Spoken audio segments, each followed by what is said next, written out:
Well, in an attempt to woo a trio of women and restaurateur goes down a disastrous path, we've got Tim, Terry, and Warren here to share us more on Last of the Red Hot Lovers. Thanks for being here, everybody. Great to see you. Thanks so much, Jason. Yes. Okay, so first of all, we got to talk about Smokehouse Players. You all come in very regularly, but for people who are not familiar, what are you? What do you do? Well, we perform in the Ozark Mountain Smokehouse in the Chilling Room. We provide free theater to the Northwest Arkansas community, and we use the platform to raise awareness and funds for Magdalene Serenity House. Yeah, and talk to us about why that is so important to you, Magdalene Serenity House. Well, they help rebuild the lives of women who've experienced trauma, sexual exploitation, addiction, or incarceration, and they help them through safe housing, long-term support, and community partnerships. So opening night of every one of our shows is a benefit for them, and 100% of the money that we raise goes directly to them. Our last benefit raised $15,200, Jason, partly to y'all for giving us this exposure.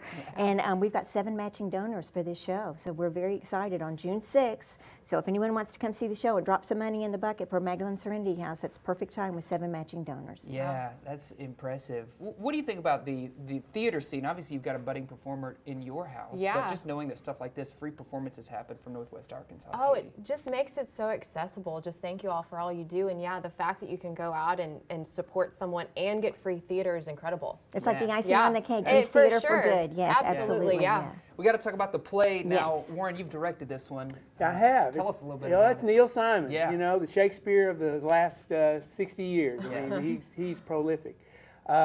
It's funny. It's a situational comedy. We have a kind of a schleppy, down-and-out guy who's trying to find adventure and happiness late in life, and sometimes you get it, and sometimes you don't. That's absolutely right, yeah. Tim, tell us about your character. Who do you play in this one? Well, I'm the schleppy guy. And his name's Barney Cashman. He owns a seafood restaurant. And he feels like he's missed out on life.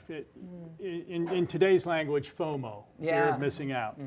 And it's a bit of a morality play about somebody who's a very decent person, but he wants to do something indecent, but he wants to make it not sordid, not jaded. He wants to have that part of life that he feels he's missed out on. Sure, yeah. Well, and it's 1960s in New York, and it's the sexual revolution. Okay. So everyone's acting indecently because everybody else is, and everyone wants to not miss out on the fun that's going on. In a very G-rated way. Yes, in a very G-rated way. Very Okay. G-rated Good way. to know. Yes. And the play's constructed in an interesting way because every act only has 2 people in it. Barney's in all 3, bless Tim's heart, learning all these lines. Yeah. And then each one of the acts is a woman he's trying to seduce. Okay. Which, it all goes disastrous. Terry, are you one of these women? Yes, I am. Okay, I'm- tell us a little bit about I'm your in the character. 3rd act, and unlike the women in the first 2 acts who are strangers to Barney, I'm actually in his social circle, which makes this very awkward. Yeah. And she's like the most depressed person in the world. She's depressed about society. She's depressed about the sexual revolution because she doesn't feel like she fits in anymore. And she agrees to come to see Barney for this tryst, but she's not looking for sex. She's looking for conversation, commiseration, and so there's a whole lot of mixed signals. So it's a very funny scene about 2 old friends in a very awkward situation. I can funny. see it. I mean, Neil Yes. Simon, brilliant writing. Yes. So, Yeah, I mean, he's great. I mean, he's kind of a wonderful wordsmith, Yeah. and the references are our generation, our Sure. generation.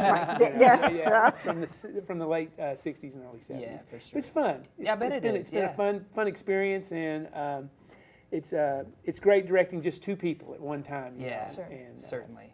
Yeah. And the environment is fun because they're in the smokehouse, so it's in the round, Right. so the audience is very, very close to the Yeah. performers. Very Yes. intimate space. What are the dates again? June 6th through the 8th, 7:30. Tickets are free, no reservations, first come, first serve. Benefit is June 6th, so y'all come. Yeah, great. Great. Thanks for joining us and Oh, filling us in. thank you so much. Absolutely. Thank you. Always love having you.